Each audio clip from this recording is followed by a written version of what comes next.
하나님 아버지, 때때로 우리가 다 이해할 수 없는 일들이 있을지라도 하나님을 믿고 의지할 때 하나님의 뜻이 나타나는 줄로 믿습니다. 우리 사랑하는 성도들 한 마음으로 주님을 바라보며 이 어려운 힘든 시기를 지나고 있습니다. 주님, 잘 감내하고 또 덕과 은혜를 끼치는 귀한 복된 삶을 되도록 인도하여 주시옵소서.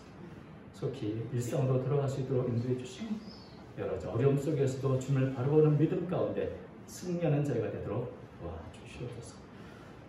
오늘도 주의 말씀 앞에 섰습니다. 말씀의 거울 앞에 우리 자신을 돌아볼 수 있도록 은혜를 더해 주옵시고 위로부터 나리시는 크신 위로와 능력이 우리 모두에 임하도록 도와주옵소서. 힘이 부족하고 연약한 중에 주의 말씀을 두고 섰습니다.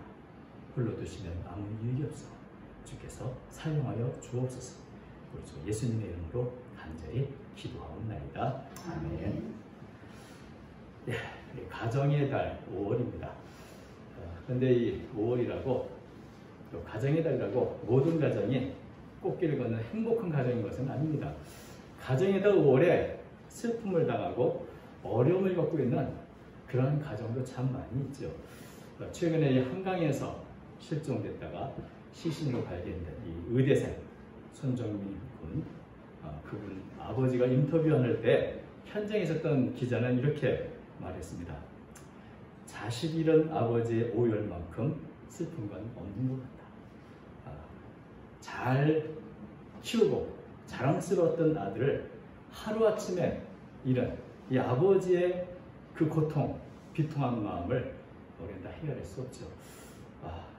아직까지도 이해할 수 없는 여러 일들이 있는데 모든 진상이 잘 밝혀질 수 있기를 바랍니다. 오늘 우리가 살펴보는 말씀은 성경에서 가장 비통한 명령을 받은 한 아버지의 이야기입니다. 외아들을 잃은 것은 참 비통한 일이지만 더 비통한 것은 그 외아들을 내가 죽여야 한다는 그런 명령을 받았다면 그것은 정말 헤아릴 수 없는 비통한 일일 것입니다. 차라리 내가 죽는 게 낫지. 내 사랑하는 아들을 내가 죽여야 한다니. 그런데 이런 명령을 하나님께서는 직접 아브라함에게 내리셨습니다. 1절과 2절 보면 이렇게 되어 있죠. 그 일 위에 하나님이 아브라함을 시험하려고 그를 부르시되 아브라함아 하시니 그가 이르시되 내가 여기 있나이다. 여호와께서 이르시되 내 아들 내 사랑하는 독자 이삭을 데리고 모리아 땅으로 가서 내가 네게 일러준 한 산 거기서 그를 번제로 드리라. 참 이런 명령이 있을 수 있다니 하는 생각이 듭니다. 이 본문 앞에 있는 21장에는 사실 아브라함이 참 어려운 힘든 일을 겪었습니다. 하갈을 통해서 낳았던 처음으로 자식에 주는 기쁨을 맛보았던 이스마엘을 집에서 내쫓는 결단을 했던 것이죠. 그때도 아브라함은 창세기 21장 11절 이렇게 되어 있습니다. 아브라함이 그의 아들로 말미암아 그 일이 매우 근심이 되었다. 아주 내 자식을 내쫓는 것 얼마나 가슴 아픈 일입니까? 그런데 하나님의 명령을 듣고 그것도 해냈습니다. 그런데 이번에는 이스마엘을 내보내고 이제 유일하게 남은 외아들 이삭을 내쫓는 것도 아니고 번제로 바치라고 하십니다. 여러분 번제가 뭔지 아시죠? 칼로 먼저 죽여야 되고 또 그것을 각을 떠가지고 불에 태워서 드리는 제사입니다. 아브라함은 차라리 내가 번제가 되겠습니다. 이런 고백을 하고 싶었을 겁니다. 어떻게 내 손으로 내 외아들을 죽여서 번제로 바치라 하십니까? 차라리 나를 죽이십시오. 이게 사실 아브라함의 심정 아니겠습니까? 우리가 성경에 보면은 아주 못된 아들 압살롬이 있습니다. 아버지를 죽이고 왕이 되겠다고 반역을 일으킨 이 압살롬이 죽었다는 소식을 듣고 다윗은 뭐라고 반응합니까? 거기 보면 사무엘 보면 18장 33절에 내 아들 압살롬아 내 아들 압살롬아 차라리 내가 너를 대신하여 죽었다면 압살롬 내 아들아 참 반역하는 불효자 중에서 불효자인 압살롬이 죽었다는 소식을 듣고도 다윗은 차라리 내가 너를 대신해서 죽었다면. 그런데 이게 아버지의 마음일진데 사랑하는 외아들, 독자, 그것을 번제로 바치라는 명령 앞에서 참 아브라함은 어떻게 해야 할까요? 너무나 이해하기 힘든 명령이고 지금까지 살아온 모든 가치관이 바뀌는 그런 명령이기도 합니다. 무엇보다 이것이 과연 가능한 명령인가 하는 생각이 듭니다. 우리가 성경에 보면 하나님의 말씀과 명령은 사실 우리의 도덕적 본성이나 윤리에 조금도 어긋나지 않습니다. 창조주 하나님께서 우리에게 주신 명령은 우리가 정말 기쁨으로 따를 수 있는 그런 명령들이죠. 신명기 30장 11절 내가 오늘 네게 명령 이 명령은 네게 어려운 것도 아니요 먼 것도 아니야. 자, 하나님의 명령을 하나하나 보면 사랑과 은혜가 넘치신 하나님은 우리에게 명령하시고 율법을 주실 때에도 우리를 사랑하시기에 주신 것이고 또 그 모든 명령 그에게 우리의 본성과 도덕적인 어떤 윤리와 굉장히 일치될 수밖에 없고 또 이 모든 명령 우리에게 유익을 주는 것들입니다. 그래서 우리 기꺼이 따르시는 거죠. 내가 순종하지 못해서 그렇지 사실 하나님 율법 중에 어떤 것이 나쁜 것이 있습니까? 십계명을 봐도 그렇습니다. 부모에게 순종하라. 도둑질 하라 하지 말라. 하지 마라. 살인 하지 마라. 거짓 증거 하지 마라. 이 모든 명령은 우리가 갖고 있는 이 도덕적 본성이나 윤리에 아주 적합한 그런 명령들입니다. 아주 또 모두 유익한 명령들이죠. 만약에 하나님께서 부모를 학대하라. 도둑질해라. 살인해라. 뭐 이런 명령을 내렸다면 이건 참 어렵죠. 근데 하나님께서 주신 명령은 겨우 이런 명령을 내리지 않습니다. 우리의 본성이 안 맞고 우리에게 유익한 그런 명령을 내리는 것이 옳은 것입니다. 그래서 하나님의 명령은 우리가 어려운 것이 아니고 멀리 있는 것도 아닌 것입니다. 근데 아브라함에 주신 명령은 이 모든 것을 뒤엎는 그런 명령이죠. 또 무엇보다 하나님께서 과연 사람을 제물로 바치는 걸 원하시는가? 하나님의 이 본성과도 맞지 않는 그런 명령입니다. 레위기 18장 21절, 신명기 18장 10절과 11절 보면 하나님께서는 자식을 희생제물로 드리거나 또는 제물로 드리는 것은 가증스러운 일이다. 결코 해서는 안 되는 일로 기록하고 있는 것을 보게 됩니다. 그렇다면 도대체 하나님께서는 왜 아브라함에게 이런 명령을 내리실까요? 정말 하나님께서 사람의 제사, 번제를 원하시기 때문 아닐 것입니다. 사실 하나님께서 이런 명령을 내리실 때 그 목적을 미리 말씀하십니다. 아주 특별한 목적 때문에 이 명령을 내린다고 하셨습니다. 그 목적은 뭡니까? 바로 아브라함을 시험하기 위한 것이다. 1절 보니까 그 일에 하나님이 아브라함을 시험하시려고 이 명령의 목적은 사람을 번제로 바치는 게 아니고 아브라함을 시험하기 위한 것입니다. 시험한다는 게 뭡니까? 시험은 우리 내면에 있는 숨겨져 있는 것들 다 드러내는 일을 하는 겁니다. 우리가 시험을 보면 내가 평소에는 다 했었지만 시험을 보면 내가 잘하는 게 뭔지 내게 못하는 게 뭔지 우리 약점과 강점이 그대로 드러나게 되죠. 그죠? 우리가 평소에는 잘 모르지만 이 시험을 통해서 우리 자신이 그대로 드러나는 역할을 하게 되는 겁니다.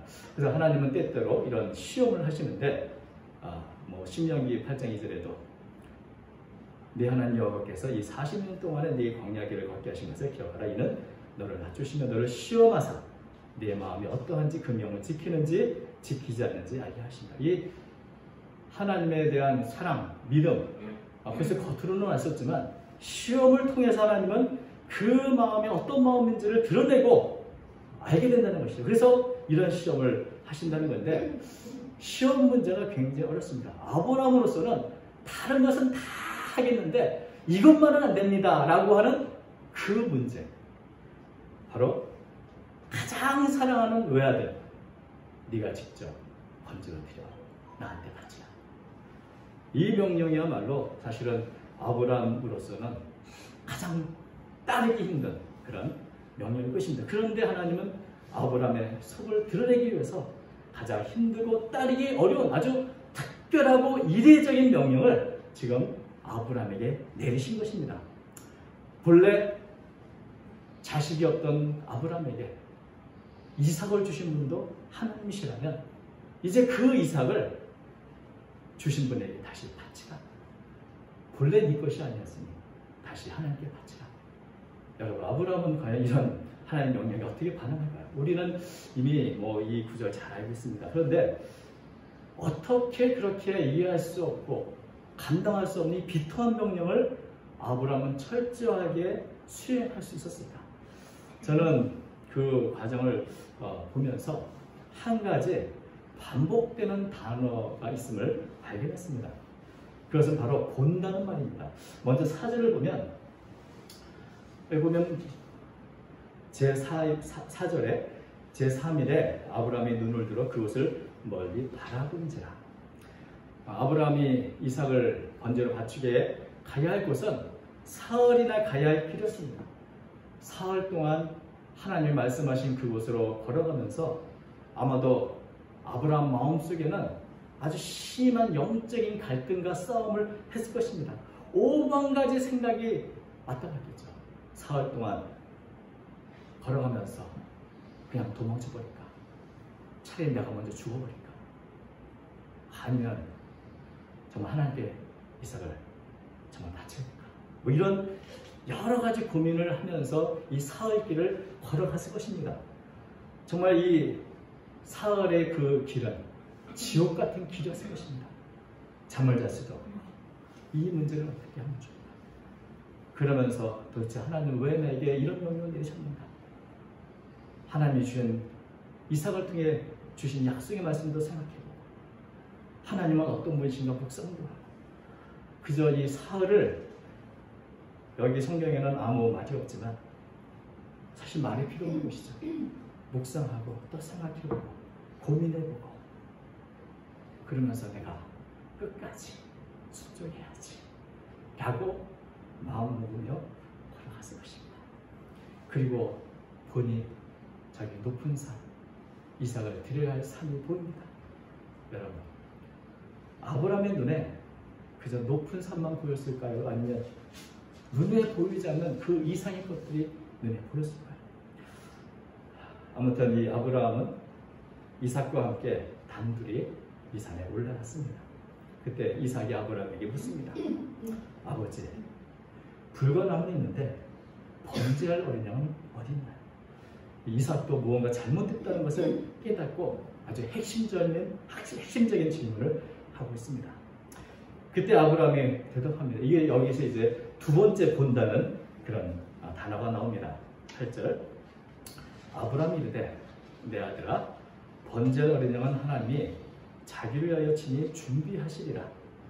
두 사람이 함께 나가자. 친히 준비하시리라. 이 우리나라의 개혁성경 번역은 이 준비하시라고 이렇게 번역했지만 이 단어가 아까 바라본다, 이 본다는 단어와 동일한 단어입니다. 같은 단어지만 여기서는 준비하시라고 대답을 했는데 이것은 다시 번역하면 이미 번제할 어린 양을 보고 계신다. 하나님이 그 어린 양 보고 계시다. 이런 의미죠. 그래서 이것은 어떤 면에서는 이삭을 지금 속이기 위한 거짓말이 아니라 아브라함의 기대, 그 믿음, 남긴 대단한 것이죠. 어쩌면 사흘 길을 오면서 아브라함이 내린 결론은 바로 이것이었을 것입니다. 그 산을 바라보면서 하나님도 이것을 보고 계시지. 내 고민도 알고 계시지. 하나님은 이 문제의 해답을 알고 계시지. 하나님이 보고 계신다. 그러므로 이삭아, 걱정하지 마라. 두려워하지 마라. 하나님은 우리 눈에 보이지 않지만 언제나 우리를 보고 계시는 분이다. 무언가 잘못됐다고 두려워하지 마라. 하나님은 보고 계신다. 어린 양도 보고 계시고 우리도 보고 계시다. 이런 대답을 했을 거라 생각이 듭니다. 하나님이 보고 계시기 때문에 하나님은 결코 이것을 방관하지 않으실 것이고 하나님의 방법대로 해결하실 것이다. 하나님은 죽이기도 하시고 살리기도 하시는 분이 그분이 보고 계시니 걱정하지 마라. 하나님께 맡기자. 하나님이 자신의 어린 양을 친히 보고 계시고 준비하실 것이다. 이런 대답을 했다고 생각이 듭니다. 우리가 할 일은 그저 이런 하나님을 믿고 바라보고 그저 순종하면 된다. 그리고 이런 아브라함의 대답 안에는 만일 내 기대와 믿음대로 되지 않는다 할지라도 그리 아니하실지라도 내가 피할 길은 없습니다. 나는 하나님의 뜻에 순종하겠습니다라고 하는 그런 전적인 어떤 의지, 신뢰도 담겨 있다고 생각이 듭니다. 이런 가운데 드디어 하나님께서 말씀하신 곳에 도착했고 아브라함은 하나님의 명령대로 주저함 없이 이삭을 결박하고 제단 위에 올려놓고 칼을 들었습니다.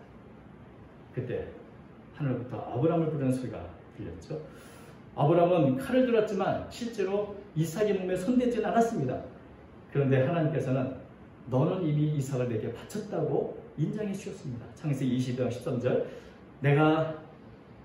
하나님은 내가 네 아들 네 독자까지도 내게 아끼지 아니하였으니 내가 이제야 네가 하나님을 경외하는 줄 알아라. 이것을 보면 참 몰래카메라 같죠. 정말 이 하나님이 주신 시험이 얼마나 엄중한지 정말 쩔쩔매고 눈물 흘리고 했는데 여러분이 하나님이 만드신 하나의 몰래카메라 같은 그런 시험이었습니다. 시험이 끝났을 때 다시 아브라함에게 이 본다는 단어가 사용됐습니다. 13절에 나옵니다. 아브라함이 눈을 들어 살펴본즉 한 순양이 되어 있는데 뜰에 수풀에 걸렸는지라 아브라함이 가서 그 순양을 가져다가 아들을 대신하여 번제로 드렸더라. 아브라함의 눈에 숫양이 보였습니다. 뿔이 수풀에 걸려있는 숫양.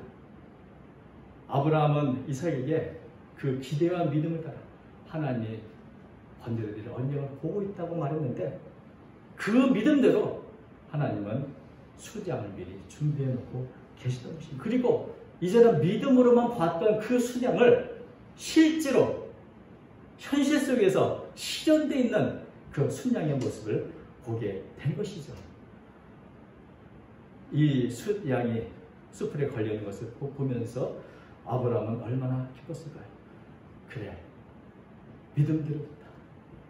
정말 하나님은 이런 분이시지. 어떻게 내 아들을 죽이려 하시겠는가? 이런 생각도 가졌을지 모릅니다. 그래서 정말 하나님이 준비해주신 믿음이 실현되는 그 숫양을 이삭을 대신해서 번제로 드렸습니다. 그리고 그 장소를 여호와 이레라고 불렀는데 이 이레라는 말이 지금까지 우리가 살펴봤던 이 본다는 단어와 또 동일한 어근의 같은 단어입니다. 14절 아브라함이 그 땅 이름을 여호와 이레라 하였으므로 오늘날까지 사람들이 이르기를 여호와 산에서 준비되라 하더라. 이 여호와 이레 역시 하나님이 보고 계신다. 하나님이 감찰하고 계신다. 그런 의미입니다. 구약 성경에 이 단어가 굉장히 자주 나오는데 가장 먼저 사용된 것은 우리 잘 아는 것처럼 빛이 있으라시니 그 빛이 있었고 이 빛이 하나님 보시기에 좋다. 이 보신다는 처음부터 하나님은 이 보신다는 보았다는 이 단어를 사용하셨는데 그 처음 세상을 만들 때부터 지금까지 하나님은 보고 계시는 하나님, 감찰하시는 하나님이시죠. 또 이 단어는 사실 21장 이스마엘을 내쫓고 하갈과 이스마엘이 광야에서 죽게 됐을 때 하갈이 소리쳐 기도할 때 하나님께서 물을 터뜨려 살려주셨습니다. 그때 하갈이 하나님을 감찰하신 하나님, 나를 보고 계신 하나님, 하나님은 이것을 보고 계셨다 하는 고백을 하게 되는데 이 동일한 단어들인 것이죠. 근데 왜 이게 준비됐다고 이렇게 번역이 됐을까요?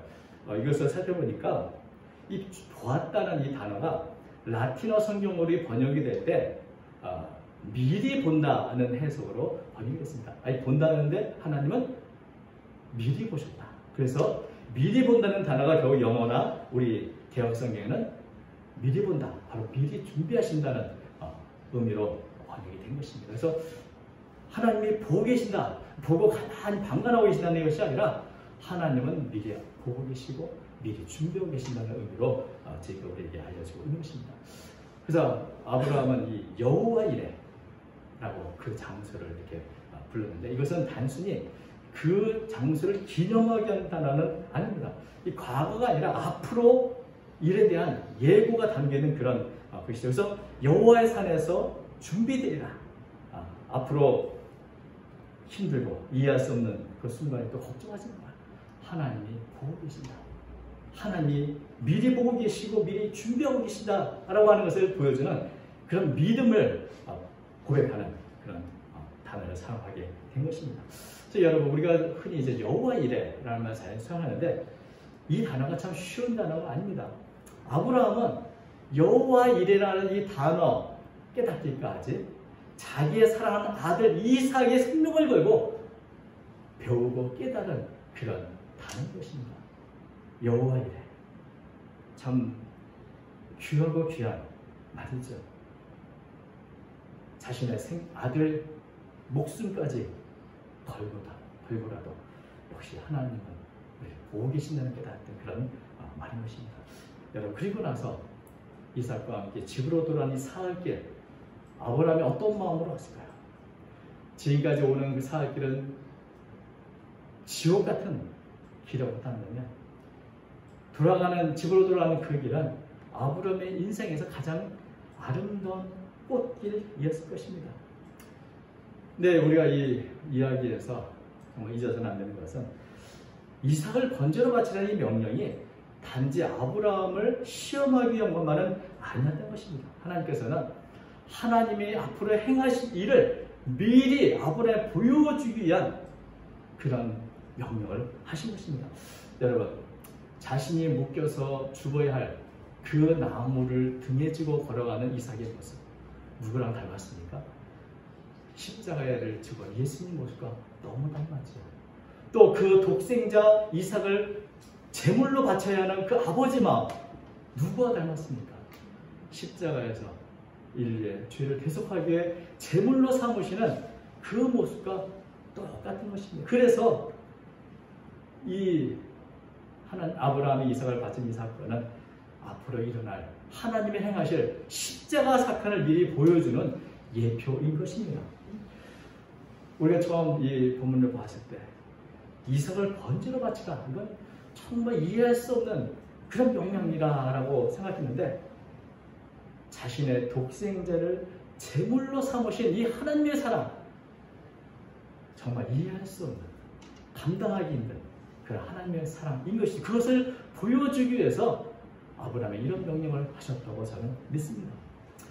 그리고 또 한 가지, 아브라함이 만약에 두 번째로 또 하나님의 명령이 임하셔서 네 아들 이삭을 다시 번제로 바치라고 한다면 아브라함이 어떤 생각을 했을까요?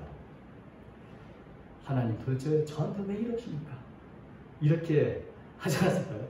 아이고 그까짓 거 바치죠, 뭐 쉬워요 라고 할까요? 이미 여호와 이레 겸했기 때문에 그것은 뭐 아무것도 아닙니다, 알겠습니다, 당장 바치죠, 뭐 이렇게 얘기할까요? 아니면 도대체 왜 그러실까요?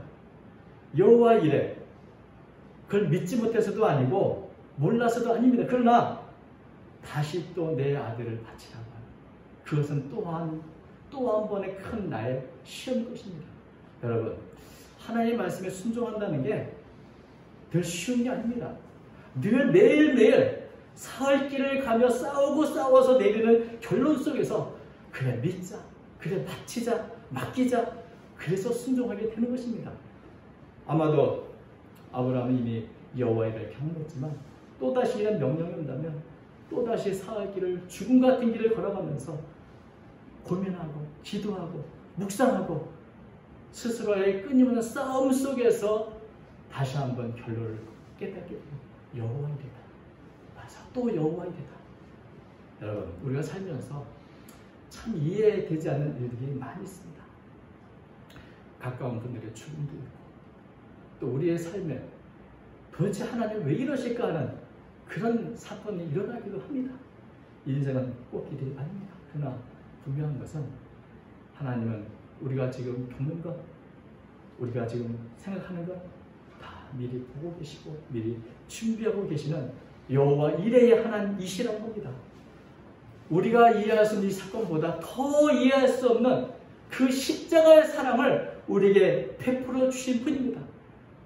십자가의 사랑, 이해할 수 없는 그 하나님의 사랑을 우리가 묵상한다면 지금 내가 겪고 있는 이해할 수 없는 모든 문제들, 그 문제 역시 여호와 이레라는 이 믿음의 고백으로 해결될 줄로 믿습니다. 그런 여호와 이레의 믿음을 가질 때 고난의 지옥길을 걸어갈지라도 그 안에 꽃길이 열려 있음을 우리는 보게 될 것입니다. 믿음이란 보이지 않는 것을 보게 합니다.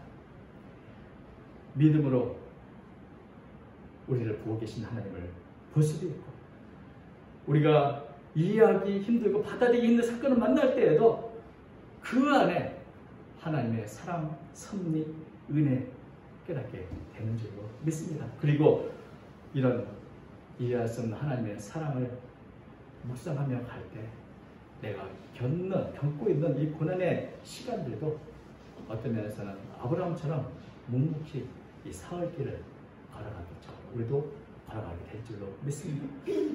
여러분, 하나님은 여호와 일의 하나님, 이해할 수 없는 사랑을 우리에게 베풀어 주신 하나님, 그 하나님을 믿고 의지하고 날마다 순종의 길을 걸어가는 저와 여러분 되시기를 주님의 이름으로 축원합니다. 기도하겠습니다. 거룩하신 하나님 아버지, 하나님의 사랑은 우리가 다 이해할 수 없고 깨달을 수 없습니다. 하늘을 두루마리로 삼고 바다를 먹물로 삼아도 다 기록할 수 없는, 정말 우리에게 넘치는 은혜요 사랑인 것을 고백합니다. 주님, 우리가 인생을 살아가면서 여러 가지 어려운 일도 겪고 이해할 수 있는 사건도 만나지만, 그러나 이렇게 놀랍고 이해할 수 없는 하나님의 사랑이 우리에게 임하고 있다는 사실을 깨닫게 하셔서 이 십자가 사랑을 묵상하는 가운데 모든 어려움과 고난을 잘 감당하는 제가 되도록 도와주옵소서. 주님, 우리의 모든 것을 알고 계신 주님께 우리 자신을 맡깁니다. 주님께서 받아주시고 하나님의 뜻대로 우리 모두를 사용하여 주옵소서. 사랑하는 성도들, 언제나 아브라함과 같이 묵묵히 순종의 길을 걸어가는 믿음의 사람이 되도록 축복해 주옵소서. 우리 주 예수님의 이름으로 간절히 기도하옵나이다. 아멘.